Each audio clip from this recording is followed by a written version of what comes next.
ان کا جرم تو یہی ہے نا، انہیں پہلے پیدا کیا گیا، پھر انہیں پالا پوسا گیا، پھر انہیں دودھ پلایا گیا، پھر ان کے ناز نخرے دیکھے گئے، اور جب انہیں استعمال کرنے کا وقت آیا انہیں کہا گیا کہ آپ نکلو، نہیں تو آپ زیرو ہو گئے ہو، کیونکہ آپ نے کوئی احتجاج نہیں کیا۔ اس میں احتجاج کیوں نہیں کیا؟ آپ نے منع کر رکھا تھا۔ اور جب 13 تاریخ کو وہاں مصر کے اندر ٹرمپ بھی پہنچ گیا اور مغربی ممالک کے سربراہان بھی پہنچ گئے، تو صرف انہیں دکھانے کے لیے کہ ہم اسرائیل کو تسلیم کرنے جا رہے ہیں ابراہیم اکارڈ کی شکل میں، اس تلبیس میں، اس دھوکے میں، تو ثابت یہ کرنا تھا وہاں اپنی قیمت بڑھانے کے لیے، اپنی ویلیو کو مزید بھاری کرنے کے لیے کہ دیکھیں جناب، ہم نے یہاں آپ کے ساتھ نشست کی ہے اور ہمارے ملک کے اندر مذہبی انتہا پسند نکل آئے ہیں۔ اس کے بعد آپ نے اپنے آپ کو بچانے کے لیے، آپ اپنی ایکسٹینشن کے لیے اس جیلی ہائبرڈ سیاسی نظام جو ایک لعنت ہے، ایک گالی ہے، ایک دشنام ہے 26 کروڑ عوام کو، ایک دھوکہ ہے، ایک فریب ہے، اس کا تسلسل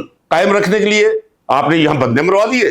میں نے کہا تھا 300 لوگ کہتے ہیں 1000 لوگ، چھوڑے 300 ہیں یا 100 ہیں یا 50 ہیں، وہ 10 بھی ہیں تو ان کی لاشیں کدھر ہیں؟ سعد رضوی، انس رضوی پاکستان کے شہری ہیں، اگر کوئی انہوں نے جرم کیا ہے تو انہیں گرفتار کر کے سامنے لایا جائے۔ وہ میں اس لیے کہہ رہا ہوں کہ آج ان کی باری ہے، کل کسی اور کی باری آ سکتی ہے، اس لیے کیمرے کے سامنے بیٹھ کے میں یہ مطالبہ کر رہا ہوں، اور یہ مطالبہ پوری قوم کو کرنا چاہیے۔ کون مانے گا اس مذاق کو کہ یہ حقیقت ہے کہ کنٹینر کے اندر موجود ہے، آپ لائٹ آف کرواتے ہیں، اس کے بعد گولیوں کی آپ جو ہے بارش کر دیتے ہیں، اور اس میں سے آپ کہتے ہیں کہ جناب پہلے وہ پیدل بھاگے ہیں، پھر ایک موٹر سائیکل پہ دونوں بھائی بیٹھے ہیں، گلی و گلی ہوتے ہوئے آزاد کشمیر پہنچ گیا۔ کچھ خدا کا خوف کیجیے، کیا 25 کروڑ عوام کے یہ کان نہیں؟ ان کی جگہ گدھے کے کان آپ نے دیکھ لیے کہیں؟ کوئی یقین کرے گا؟ مذاق بن کر رہ گئی ہے یہ ریاست آپ کی وجہ سے، آپ کے کرتوتوں کی وجہ سے۔ یہ کتنا بڑا مذاق ہے۔ اب کہا جا رہا ہے کہ جناب انڈین کرنسی وہاں سے نکلی ہے، اب کہا جا رہا ہے وہاں سے اسلحہ برآمد ہوا ہے، ہندوستانی اسلحہ برآمد ہوا، 127 اکاؤنٹس ہے۔ بھائی پہلے آپ کو پتا نہیں کہ 127 اکاؤنٹس ہے؟ آپ کو آج انکشاف ہوا ہے یہ،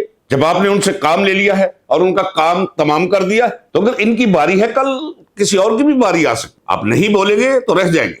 مجھے واقعہ یاد آ رہا ہے آج میری دل گرفتگی کا یہ عالم کیوں تھا۔ ناظرین اکرام، میں ایک وکیل ہوں، میں ان سب کو جانتا ہوں جو اس وقت سپریم کورٹ کے ججز، یہ 24 لوگ جو بیٹھے ہوئے ہیں، ان میں سے ایک کو میں جانتا ہوں۔ میں ہمیشہ کہتا ہوں کہ زندگی کا کوئی دائرہ ایسا نہیں پایا جائے گا جس میں برائی بھلے جتنی بھی غالب ہو اس کے اندر اچھائی ساتھ ساتھ نہ چلے۔ کچھ لوگ، کچھ ججز اچھے بھی ہیں، نام لینے کی مجھے ضرورت نہیں، قوم ان سے واقف اور آگاہ ہے۔ اب 27ویں آئینی ترمیم لائی جا رہی ہے۔ سب سے پہلے آپ محسن اختر کیانی نے جو رونا رویا ہے، اس نے کہا کہ بالکل نظام عدل و انصاف کا بیڑا غرق کر کے رکھ دیا ہے۔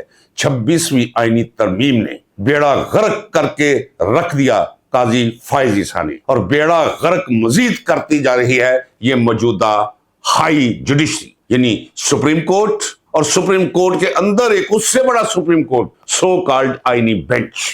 آئینی بینچ کے جسٹس مندوہل نے آج کہا ہے کہ جناب ہمیں تو چیف صاحب جو ٹوپی پہنائیں گے ہم وہ ٹوپی پہن لیں گے۔ مجھے یاد آ رہا ہے کہ کلاسک اردو، اس میں ہم پڑھتے ہیں کہ آج سے کوئی 150-200 سال پہلے جب مغلیہ کلچر عروج پر تھا، اگرچہ ریاست مر رہی تھی لیکن کلچر اپنے مختلف رنگ دکھا رہا تھا، تو دہلی اور لکھنؤ کے بازاروں میں دلال پھرا کرتے تھے، وہ خاص قسم کی ٹوپیاں پہنی ہوتی تھی، وہ مارکیٹنگ کرتے تھے طوائفوں کی۔ یہ سارے ججز، ان کے سروں پہ وہی ٹوپیاں ہیں اور ان کی اوقات ان سے بھی کم تر ہے۔ ناظرین اکرام، اس کی وجہ یہ ہے وہ تو صرف اخلاقی گراوٹ کا شکار تھے جو ٹوپیاں پہن کے دلالی کیا کرتے تھے، ان کا اثر تو پورے ملک پر اور آنے والی نسلوں پر جا رہا ہے۔ ناظرین اکرام، اس لیے آج میرا دل بوجھل اور بھاری تھا، اور میں انکاری تھا آج ولاگ کا۔ آج جو رات کو ولاگ لگتا ہے 8 اور 9 بجے کے درمیان، وہ آج آپ نہیں سن پائیں گے۔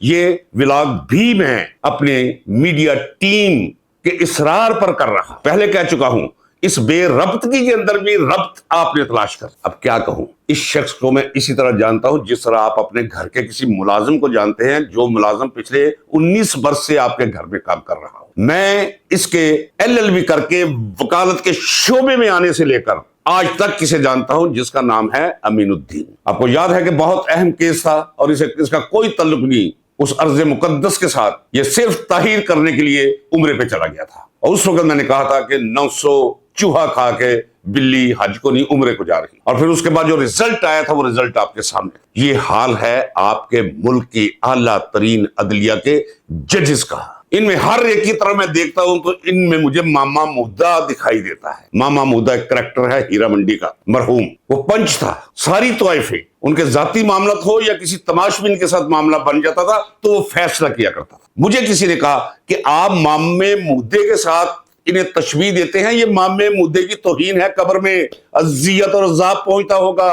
وہ بے شک طوائفوں کا جج تھا، پنچ تھا، لیکن اس کے کچھ اخلاقی معیارات بھی تھے۔ یہ تو گئے گزرے لوگ ہیں۔ آج آپ نے مقدمہ سن لیا ہوگا، 26ویں آئینی ترمیم کے خلاف مقدمہ آج سنا گیا۔ 16 ججز ہوا کرتے تھے، اب 24 جج ہیں۔ وہ ججز جو 26ویں آئینی ترمیم کے غلیظ بطن سے پیدا ہوئے، کیا وہ اپنے خلاف مقدمہ سنیں گے؟ اتنا کمپلیکیٹڈ کر کے رکھ دیا ہے نظام کو۔ اور جب اکرم شیخ آج دلائل دے رہے تھے تو یہ بار بار آئین کی بات کرتے، انہیں شرم نہیں آتی کہ آئین کا حلیہ بگاڑ کر رکھ دیا ہے، اور جو آئین کو اس ملک سے کلی طور پر ختم کر دینا چاہتے ہیں، یہ ان کے ساتھ مل کر اس آئین کا دھوبی پٹڑا کر رہے ہیں اور پھر بیٹھے ہوئے کرسیوں پر آئین کی بات کرتے ہیں۔ یہ اسی طرح ہے کہ جس طرح ابن سعد، ابن زیاد، شمر یہ قتل مولا حسین کے بعد سڑکوں پہ نکل کے اپنے بال نوچنے لگے اور ماتم شروع کرتے ہیں، آئین کو اس مقام پر پہنچا کر کہ آئین کی کوئی وقت ہی نہیں،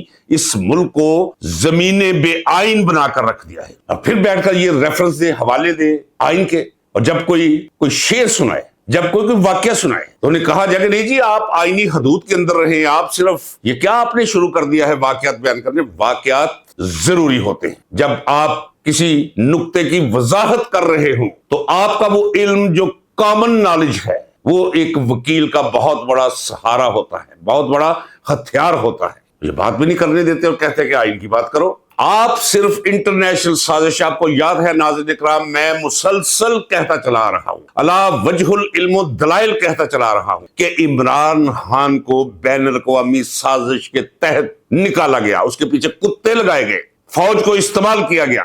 اب آپ کو سمجھ تو آگئی ہوگی، ایک ٹائم فریم تھا جس کے اندر یہ سارے واقعات ہونے جا رہے تھے، اس میں رکاوٹ تھا عمران خان، یہ ابراہیم مکارڈ، یہ مشترکہ دفاعی معاہدہ سعودی عربیہ کے ساتھ پاکستان کا، کیا مذاق ہے۔ اور جانتے ہیں کہ میں آپ کو اسی دن بتا دیا تھا جس دن یہ واقعہ ہوا تھا، میں نے کہا مذاق ہے، یہ اپنا دامن چھڑائیں گے، یہ انکار کریں گے کہ ہم نے کچھ نہیں کیا۔ ایک شخص کو راستے سے ہٹانے کے لیے اس ملک کی سیاست کو داؤ پر لگا دیا، معیشت کو داؤ پر لگا دیا، اخلاقیات کو دباؤ پر، تمام ادارے تباہ برباد کر کے رکھ دیے ایک شخص کی مخالفت میں، اور وہ شخص بیٹھا ہے وہاں۔ کیسا چیک دیا اس نے آپ کو کے پی کے میں، کر کے دکھائے آپ آپریشن۔ اب کس چیز کا آپریشن لے گیا ہے وہ جرگے کے اندر؟ ابھی یہاں سے آواز اٹھی، ابھی بلوچستان سے اٹھے گی، اٹھنا پڑے گا اور لوگ اٹھیں گے، یہ میں کہتا چلا رہا ہوں ناظرین اکرام، یہ ہو نہیں سکتا۔ مجھے سن کر مجھے سننے والے مجھے یہ مشورہ دیتے ہیں کہ آپ ایسے کریں، اپنی جان کی امان پائے، یہ قوم ستو پی کر سو چکی ہے۔ اور کچھ اور بھی ساتھ کہتے ہیں جو اس وقت میں نہیں کہنا چاہتا،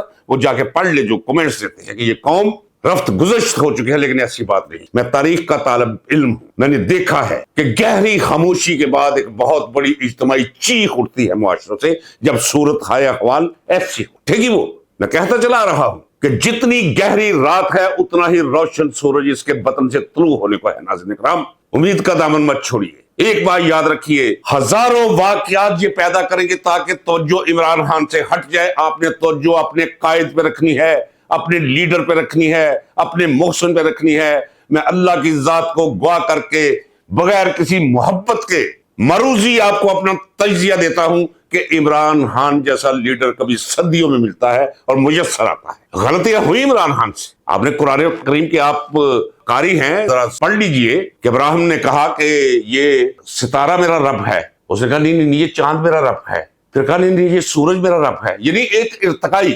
سلسلہ ہے جو چلتا ہے رب کریم تک پہنچنے میں۔ اس میں دلیل ہے کہ یہ نہیں دیکھنا چاہیے کوئی کس راستے سے آیا ہے، دیکھنا چاہیے کس مقام پر کوئی پہنچا۔ آج وہ جس مقام پر پہنچا وہ سچ کی انتہا ہے، وہ قوم پر مر مٹنے کا وہ استعارہ ہے کہ جو ڈھونڈے ہوئے بھی طریق میں کبھی کبھی اور کہیں کہیں جا کر آپ کو ملے گا۔ وابستہ رہیے عمران خان سے، آنے دیجیے زلزلے، پیدا کرنے دیجیے انہیں واقعات اور زلزلہ امیز واقعات۔ آپ نے توجہ اپنی مرکوز رکھنی ہے عمران خان پہ. اسی کے ہاتھوں اس ملک کی اور اس قوم کی تقدیر بدلے گی. ناظرین اکرام، رہی بات آج بھی میں دیکھ رہا تھا کچھ لوگ کہ عمران خان کو مار دیں گے، یہ ہو نہیں سکتا. ناظرین اکرام، کوئی اینٹ آپ کو اینٹ کی شکل میں نہیں ملے گی. اگر انہوں نے یہ غلطی کی تو پاؤڈر بن جائے گا. ہر کنکر، ہر اینٹ، ہر پتھر، کچھ باقی نہیں بچے گا، نہ لوگ رہنے دیں گے اگر عمران خان کے ساتھ. اس کی وجہ کہ وہ لوگوں کے دلوں اور دماغوں اور ارواح میں اس طرح پیوست ہو چکا ہے، جس طرح کوئی ڈیوائن پرسنالٹیز کے ساتھ کسی کا تعلق جڑ جاتا ہے عقیدت پر مبنی. تو جب عقیدتیں ہو، یہ خاموشی، میں بار بار کہتا ہوں کہ اس خاموشی کو خاموشی مت سمجھیے.